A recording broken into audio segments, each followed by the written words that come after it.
आसाम से खबर है। आसाम के साबिक एनआरसी कोऑर्डिनेटर प्रतीक हाजेला की मुश्किलों में इजाफा हो सकता है। उनके खिलाफ मौजूदा कोऑर्डिनेटर एचडी शर्मा ने सीआईडी और पुलिस से शिकायत की है। शर्मा ने हाजेला पर इल्जाम लगाया कि उन्होंने एनआरसी तैयार करने में मुकर्ररा मेयार की अनदेखी की, तौसीक के अमल में बेज़ाब्तगी की गई है। एक खास रिपोर्ट।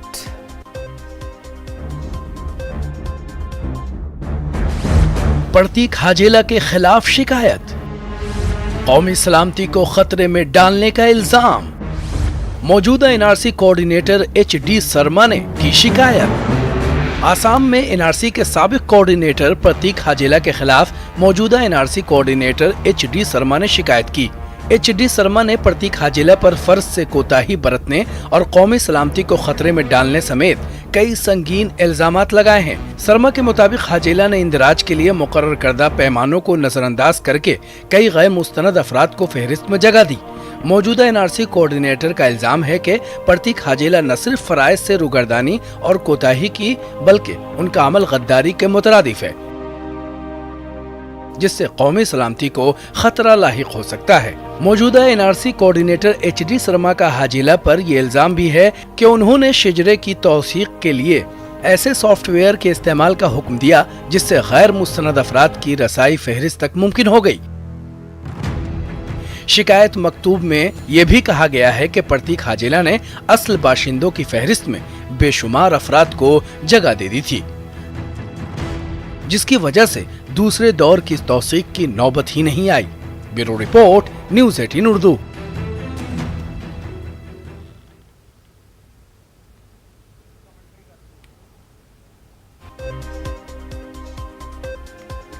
तो नाज़रीन, अभी हमने आपको रिपोर्ट दिखाई कि आसाम के साबिक एनआरसी कोऑर्डिनेटर प्रतीक हाजेला की मुश्किलों में इजाफा हो सकता है। उनके खिलाफ दरअसल मौजूदा कोऑर्डिनेटर एचडी शर्मा ने सीआईडी और पुलिस से शिकायत की है। मजीद तफसीलात के लिए सीधे रुख करेंगे हमारे साथी निलॉय भट्टाचार्य का। निलॉय, आपसे जानना चाहेंगे, बेहद अहम मामला इसको माना जा रहा है, खासतौर पर एनआरसी के ताल्लुक से इसमें क्या कुछ आगे कार्रवाई की उम्मीद की जा सकती है?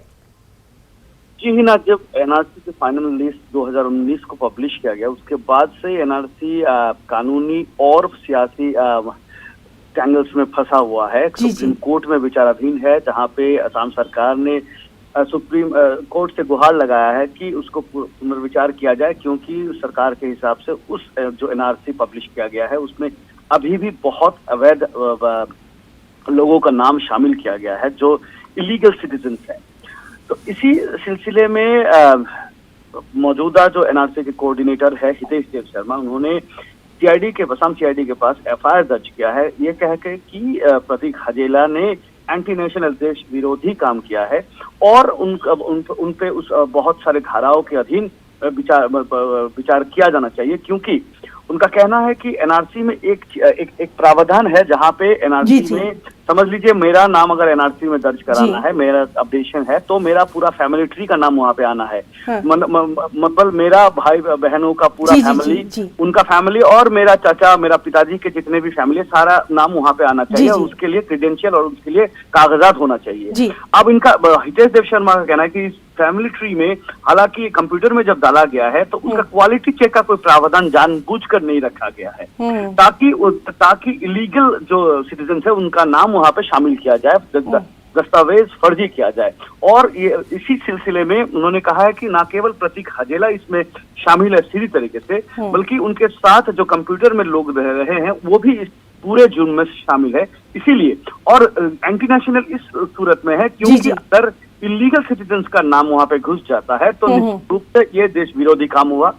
और जो एनजीओ जिन्होंने 2009 में सुप्रीम कोर्ट में गुहार लगाया था कि असम के वोटर लिस्ट में बहुत मैलिशियस प्रैक्टिसेस है, तो इसको पुनर्विचार किया जाना चाहिए, उसको अपडेशन किया जाना चाहिए जी।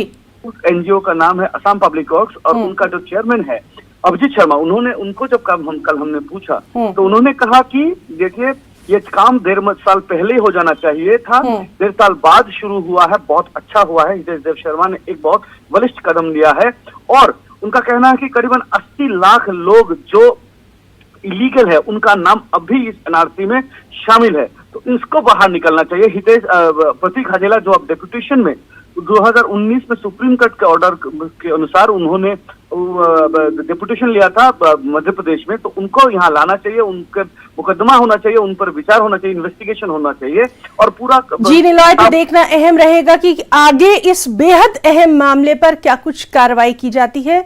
बहुत बहुत शुक्रिया निलॉय आपका तमाम तर तफसीलात के लिए।